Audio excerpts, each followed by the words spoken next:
My career sucks. Sex just isn't the same. What's my purpose? Where did this fat come from? My relationship is killing me. I'll never be happy. My debt is piling up. I'll never find love. Why can't I be like other gay guys? Hey guys, it's time to get a grip, stop whining, make a bold move, and do something amazing with your 40-plus gay life. Let's get to the show with your Tell It Like It Is host, Rick Clemons, who does his best to never act like a dick or a diva unless you act like one first.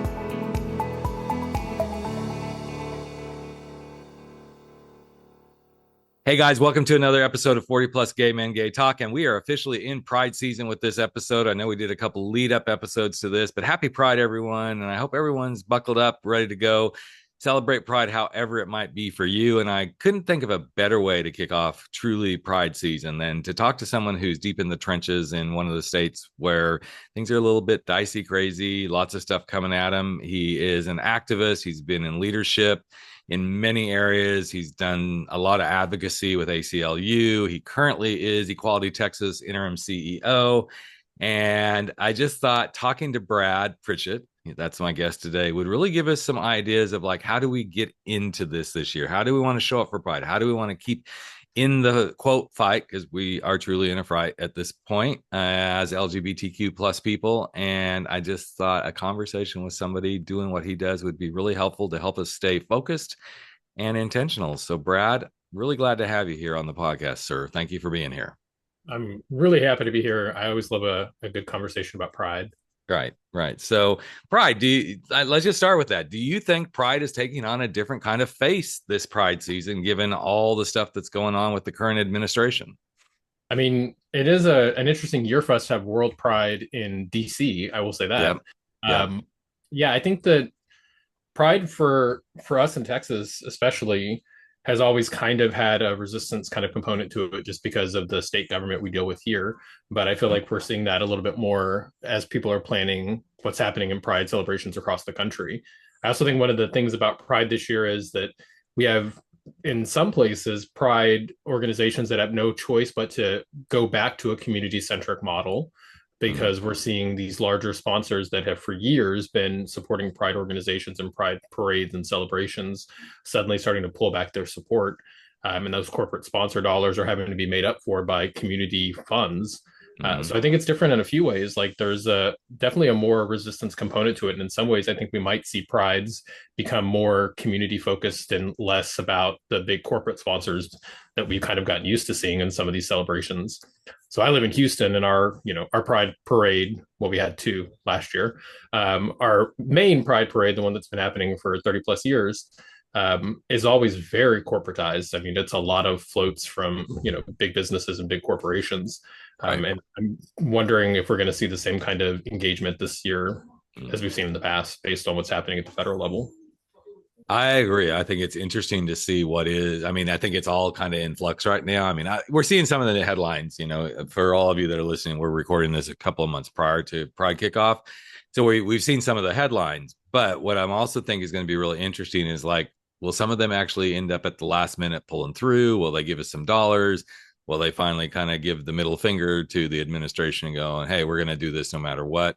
And I don't know. I think it'll be really interesting. But I think for those of us that would go attend a Pride, that's a whole nother component. Like how many of us are like, I don't know, I might hang out in the wings because I don't feel safe, versus those are like, no, absolutely, I'm going to freaking show up this year. This is like a year that and I think it does come down to that community aspect. So in the community space, what are you seeing, Brad, from all the work you're doing? Like, do you see the communities like not only coming together for fundraising, but is there more of a resistance sort of, we've got to show up kind of hubbub? What's the pulse you're seeing in your area, at least?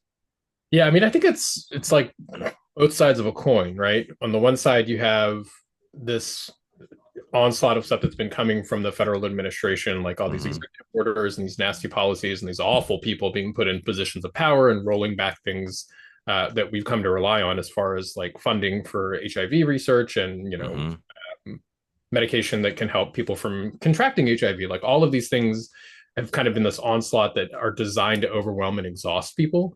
So on one hand, I think people have been feeling slightly overwhelmed. But the flip side of that coin is it's also driven people to activism. And it's also, I think, underscored the need for community spaces in a lot of ways. We see opportunity in what's happening because it does give us the ability to kind of return back to like community spaces, find community support locally.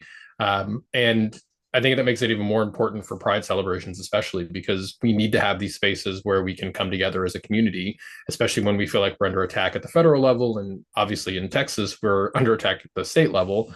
But those community spaces get really, really important because they're recharging people's batteries. Like we need those moments that give us like, we're just surrounded by queer people and our friends. We have an ability to like celebrate, recognizing that things are maybe a little bit tougher this year than they've been in the past. And we've survived a Trump administration before. We've had our pride celebrations during that administration during those years.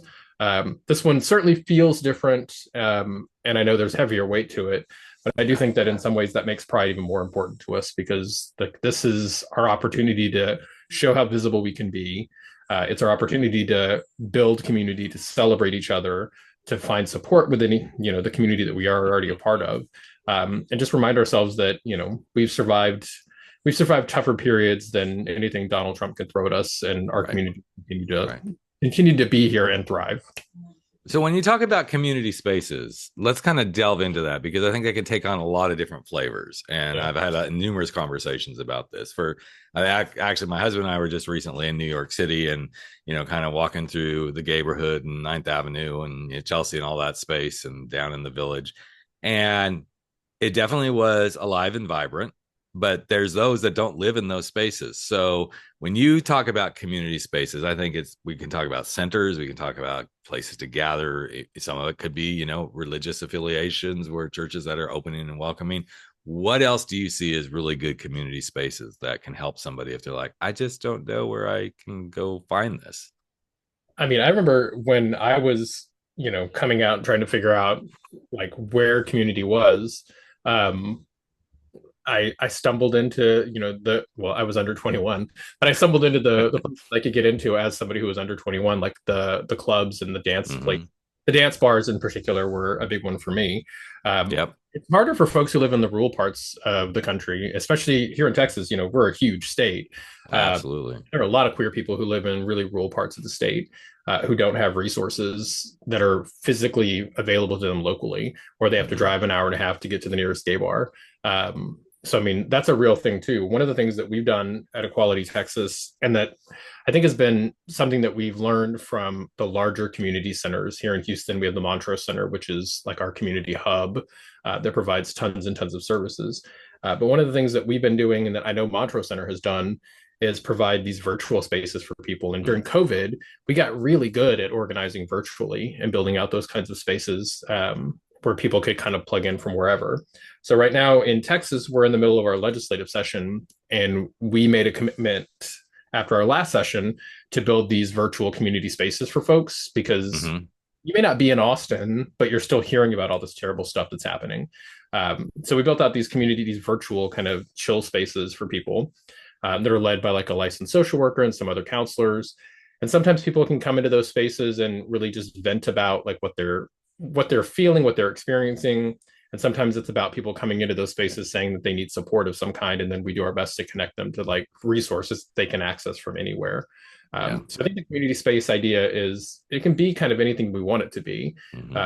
It is those pillars of the community that we kind of rely on when it's like the gay bars. I feel like the gay coffee shops and bookstores don't exist that much anymore. But for me, huge thing when I was young, trying to figure out like how to be a part of the community. But those small businesses too still pop up everywhere. There are rural parts of Texas that have queer-owned businesses in them that become like hubs for the community, even if it's a coffee place or a bakery. People still flock to those places and kind of like tap into community there. I think that's a big important piece of the puzzle. So I live in a very small town, Central Coast, California. We have a community center, and it's great.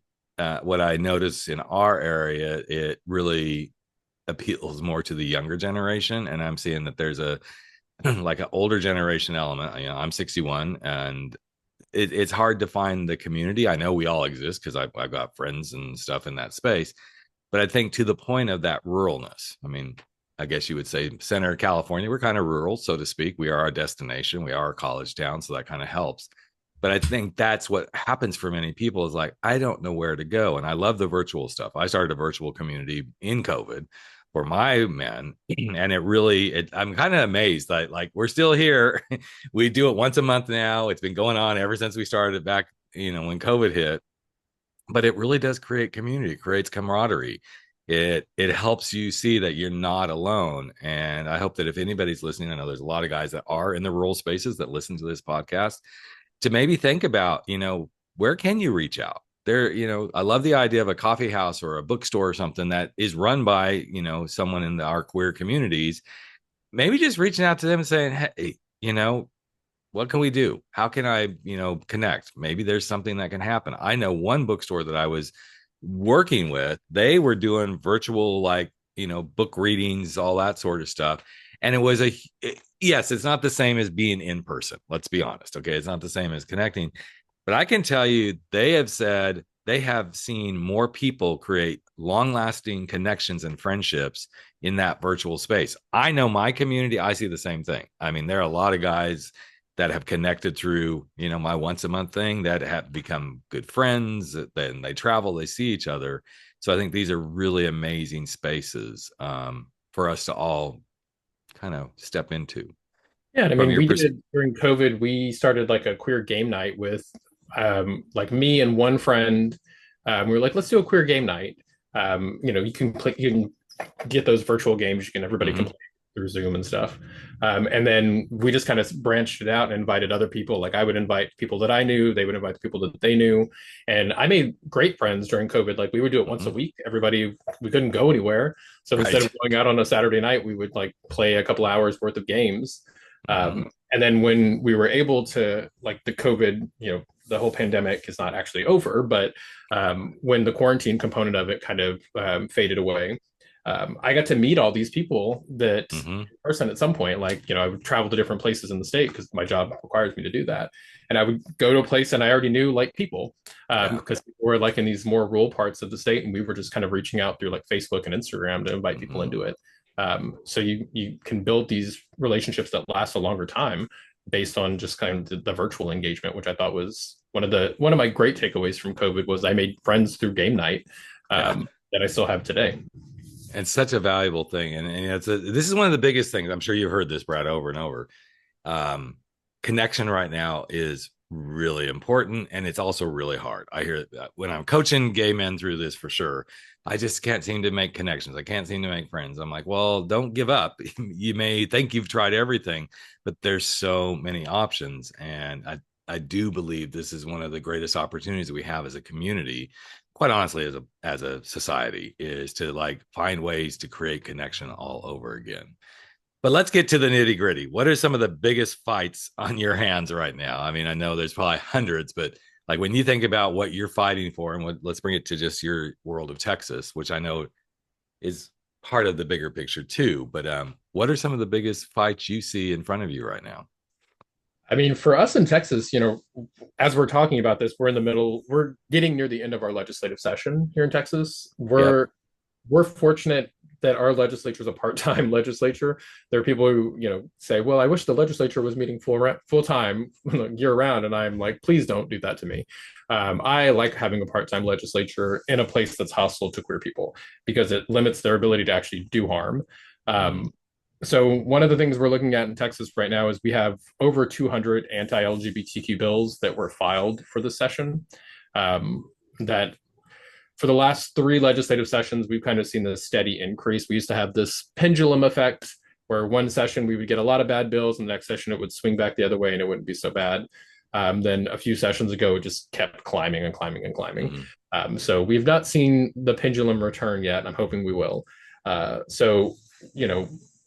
think the pattern that we see in Texas is pretty much the pattern we're seeing in legislatures all over the country, which is this, sustained, like vicious attack against transgender people in particular. So in Texas right now, we're we're fighting off stuff that we've already fought off in previous years. So, there's this push to regulate where people can go to the bathroom, which just feels weird and creepy to be thinking about people's bathroom usage as much as some folks are spending time and energy, state resources thinking about it. And then we're also trying to fight back against this, in Texas, you could change your gender marker on your driver's license and your birth certificate with a valid court order, until our attorney general realized that has been happening for decades, and ordered those agencies to stop allowing these valid court orders to be used. I think that it's legally tenuous to say you can't acknowledge a valid court order, but we're trying to fight the codification of that into law, because right now it's policy, and there's this big push to really, pass these bills that define gender in these binary and completely unscientific terms, or in even worse circumstances, define gender as the ability to be able to reproduce in a certain way, which feels really problematic for a lot of reasons, because some people just aren't naturally able to, have children. And some of these bills we're seeing would essentially say that you don't count as a man or a woman if you have an infertility issue. So, those are some of the big ones we're fighting right now. The idea that we're in a place politically, not just in Texas, but across the country and now at the federal level, where it seems like it's okay to beat up on kids. This kind of sustained, vicious, nasty attack on kids just because those kids are trans. And at some point, you would think that there would be a recognition that when lawmakers are spending all their time trying to pass policies that harm a group of kids who are already the most vulnerable kids within communities, that those politicians should not be getting reelected. And I'm really hoping that starts to take effect here pretty soon, because we've seen year after year these attacks on children, and it's all because those kids are transgender. We've had two pretty bad hearings in Texas this session.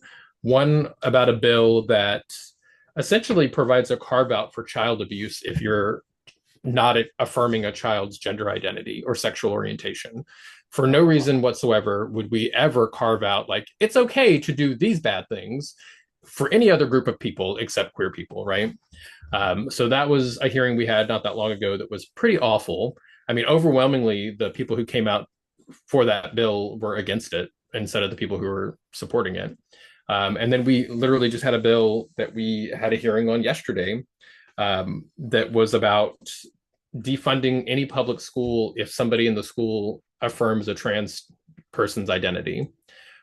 So if you call a kid by a name that's not their name on their birth certificate, their original birth certificate, or if you call them by pronouns that they want to be called by, or if they are dressing or having haircuts that don't conform to what the idea of man and women should have, and the school is in some way providing support, even if it's just like patting them on the back or giving them, space to like come and talk to a counselor, then that school would lose its state funding, which just feels bonkers, right? That is bonkers. Yeah. So we're dealing with a lot of that stuff right now. The sustained attack on kids, I think, is the one that I find most troubling, because it's something that we saw in Texas, and then immediately it was replicated all over the country. Yep. Yeah. Well, it's because they're like, if we can make this work here, we can make it work everywhere. And so, for an administration and a party, Republican Party, that's like all about, let's, protect the, fetus.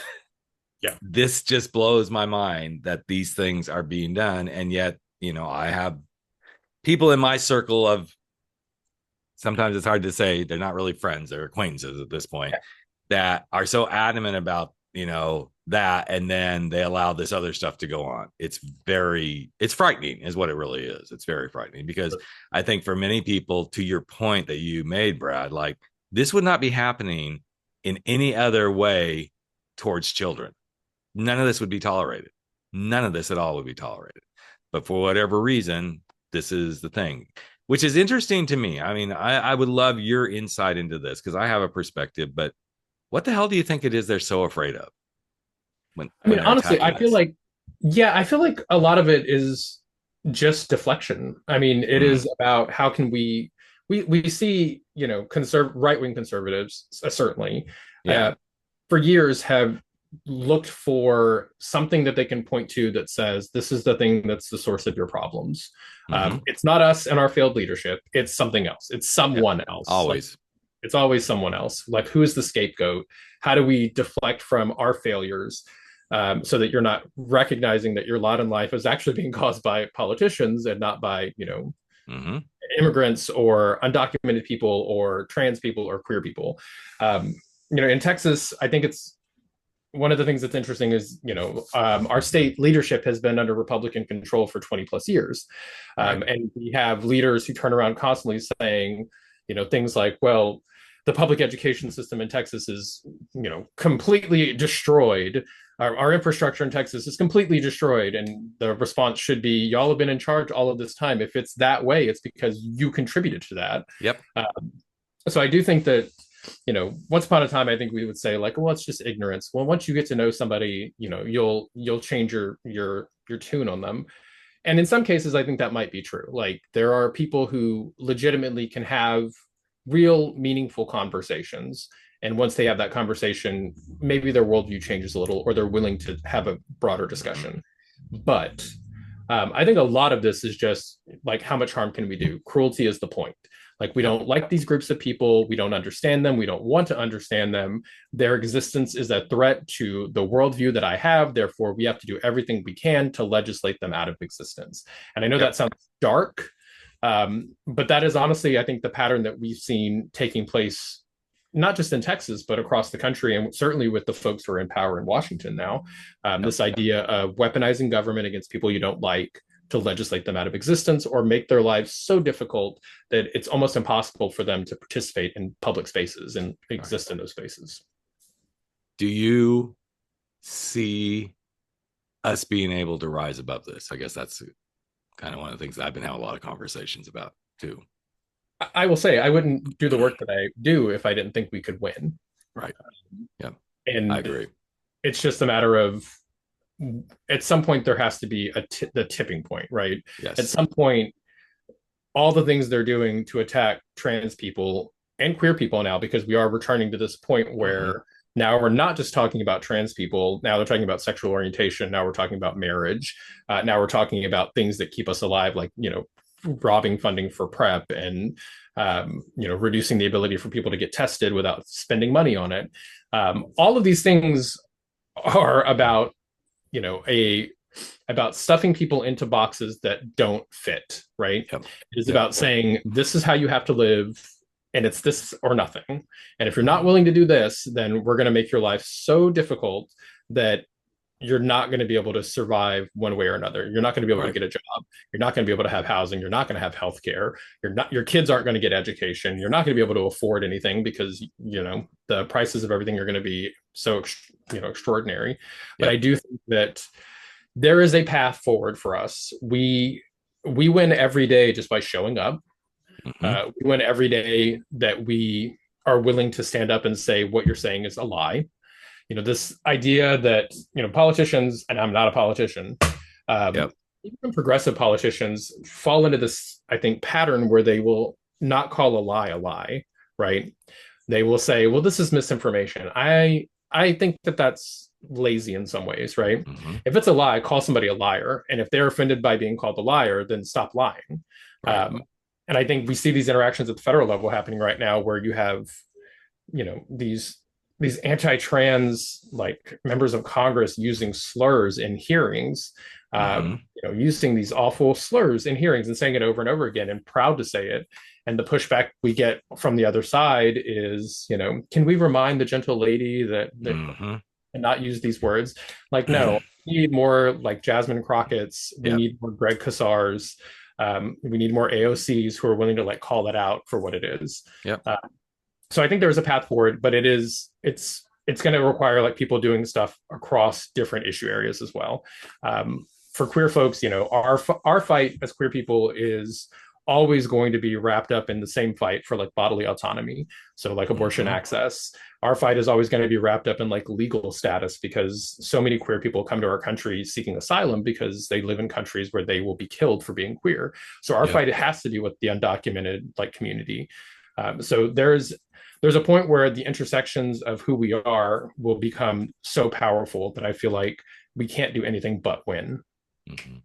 If somebody's listening, what would be some of the things you've talked a lot about different things to do, but if somebody's listening, they're like, I don't know, I can't see myself being quote on the front lines, standing on a street corner, whatever it might be. What would you encourage them to do? I know there's lots of ways through this, but I mean, you're deep in it. So what would be some of those ways you could see somebody helping? I mean, I think doing anything is helpful. If all you can do is, share something on social media, I think that's helpful. If you're signing a petition, sure, that's helpful. I do think that the thing that we talk about is, things can change very quickly, and I think we've seen that from this current administration. The things that we kind of were relying on as kind of static, that we didn't think were going to go away, that certain abilities to have certain programs funded at the federal level, like all that's going away really quickly, right? All it took was 100 days, 100 days to undo all this work that has been, the ground and the foundation of it has been laid for so long. So the thing that I say to people is, it changes so fast that you have to ask yourself the question at some point when you do wake up and you say, well, now's the time for me to get involved. It might be too late. Exactly. Because there are certainly inflection points where it's better to be engaged, or your engagement will have a force multiplied effect. But those kind of come and go. And then you might find yourself at a point where you're saying, great, well, now's the time. It's so bad, I have to get involved. But then it may be too late. And your options for involvement may be narrowed, right? Mm-hmm. Like right now, there's a lot you can be doing. You can be talking to your neighbors. You can be talking to your family members, certainly. You can make sure that you're putting a face on issues. You can stand in the gap for other people if you're a white cis man. And there is a protest that's happening, and trans people of color are turning out for that. You should be there ready to get arrested so that those trans people of color are not getting arrested. If you're a person of means, you should absolutely be writing checks right now. If it means skipping a vacation, maybe that's okay. Because what we're seeing now is organizations that have been getting federal funding for decades losing money because the federal government's just slashing grant programs. So I mean, there's a variety of different things folks can be doing depending on your interest level and your willingness to get involved. But I think we have to stay engaged as possible, because number one, it works, especially when we apply pressure to certain politicians. I think that's helpful. And we've seen kind of how it does have an impact. Even right now, as Republicans are talking about gutting Medicaid, there's this big push from the community applying pressure to them, and we're seeing them kind of scaling back the proposed cuts on Medicaid. So I think that just depends on a person's comfort level, but you don't want to wake up and realize that the chance you had to be involved and make a change may have slipped past, and then who knows what you can do next. Yeah, and I think each one of us is called in different ways, and I always say, do what you can do, and then think, what more can I do? Take that extra step. Don't be afraid to okay, I'm doing this. I know lots of people are saying, well, I'm donating. Great, that's awesome, because yes, some of these programs are going away right now. They're going away so quickly we can hardly stand. But even as we were in New York City, I thought, you know what? One of the greatest ways you can contribute right now is to show up in some of these, show up in some of the bars, show up in some of the shops that are gay owned. Just keep showing. Don't be afraid to as we were standing outside one of the bars, and we didn't go in any bars because we were going nonstop. But I'm just glad to be standing outside the bar here and just observing and talking to a couple of people, because that shows at least I'm part of this community. If I just kept walking I'm afraid to, that's not me showing up. And sometimes it is the simplest thing. For all you guys listening, some of it could be simply go start helping a community somehow, some way. Show up to a virtual community. Be part of it. Yes, I realize we're kind of in this interesting space that, well, am I afraid to post something? At this stage, the way I look at it, I'm exposed. There is no getting around this. This podcast is out there. I'm exposed, and I'm not going to shut up. I refuse to shut up. And I feel like these are those moments where you have the opportunity to say, this is my world, this is my life, because it is. And I'm not knocking anybody who feels really uncomfortable about that. what I'm inviting you to, if you're listening, is to find some way you can be part of this, because otherwise we will wake up one day and we'll go, oh, it's too late. And I don't want to wake up one day and find it's too late. And I don't think you do either, Brad. So no, one of the things that I think is really interesting too, when we talk about this, like how do we merge community spaces with like advocacy and activism? We have a drag performer in Austin who last legislative session, when they were trying to ban drag in Texas, and they passed this stupid bill to ban drag, which the court said was unconstitutional, and it didn't go into effect. But she got really involved that session because of the drag attacks. And right now in Austin, every Tuesday, at a gay bar called Oil Can Harry's. So if you're in Austin, you should go to Oil Cans. She does an event called Legislation and Liberation, or Legislation and Liberation. So she literally does a PowerPoint every week about what's happening at the Texas Capitol, and then does a drag show, and then brings community organizations in. Like this past Tuesday, she had the Austin Street Medics teaching people how to do like CPR and first aid. She's had us from Equality Texas at it to talk about specifically how folks get involved on the ledge. She's had just these, she reaches out to community orgs and it's like, hey, I'm doing this, just an update on what's happening at the legislature. They come, they do a presentation about their organization. We watch drag, like we drink, people dance. Like it's one of those things that I think is a beautiful like encapsulation of how you merge these two types of worlds together, because people will show up just to see a drag show or just go to Oil Cans, not realizing maybe that it's happening. And then they find out something and they stay. Because they're like, okay, great, I can learn about what's happening and then also get like these great drag performers like doing a show for me. Like it's fantastic. So it's one of those like things that I wish you would see everywhere, where we would see like drag performers like finding a way to merge. And there's so many drag performers and drag artists that are so into advocacy right now, especially that's one of the examples that I think is just kind of beautiful of you can go and just be among community, but you're also getting to like find out what's happening and how you can plug in as an advocate. Absolutely. While hanging out with people. It's great. It's awesome. Well, I so appreciate the work you're doing, man. Thank you for being part of a movement and a way forward. I don't think any of us, I believe you kind of have to be blind right now to not understand the challenges and where we're at as a community and as a planet. And Brad, you carrying the torch right now, doing what you do for Equality Texas. Again, thank you so much for what you're doing and being part of this conversation. If anybody wants to reach out to Brad, we'll have all the information out there on how to participate. If you feel compelled, contribute to Equality Texas. That's one of the ways to help keep moving things forward. Contribute wherever you can. And some people are going to go, I just don't have a lot of money. I'm quite sure you have $5 that you spent on that latte. Well, these days, probably $7 or $9 on that latte, that you could do one latte donation a week. And that adds up, $5 to $8 to $10 a week on the coffee you might be buying every day. That's $40 a month to an organization that can help move things forward. So appreciate you, Brad, so much. Happy Pride. And any other closing remarks you'd like to leave before we wrap it up here, buddy? I mean, I really appreciate having the opportunity to chat. I hope that people lean into this Pride season. I mean, find the joy where you can, and if you live in a rural place and you don't have a Pride celebration, I would urge people to think about starting something.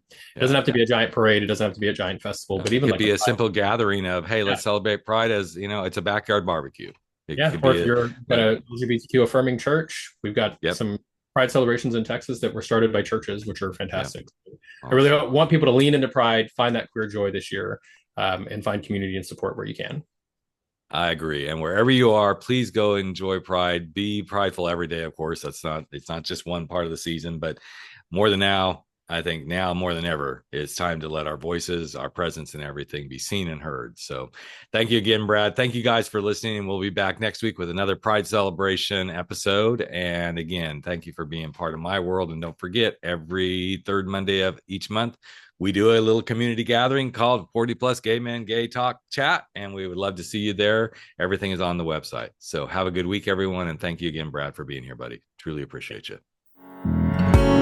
That's a wrap for 40 Plus Gay Men, Gay Talk where size doesn't matter. We drop our bullshit, get over our screwed up fears, make bold moves, and live life without apologies. Don't forget to join us on Facebook at 40 Plus Gay Men, Gay Talk, where the conversations continue.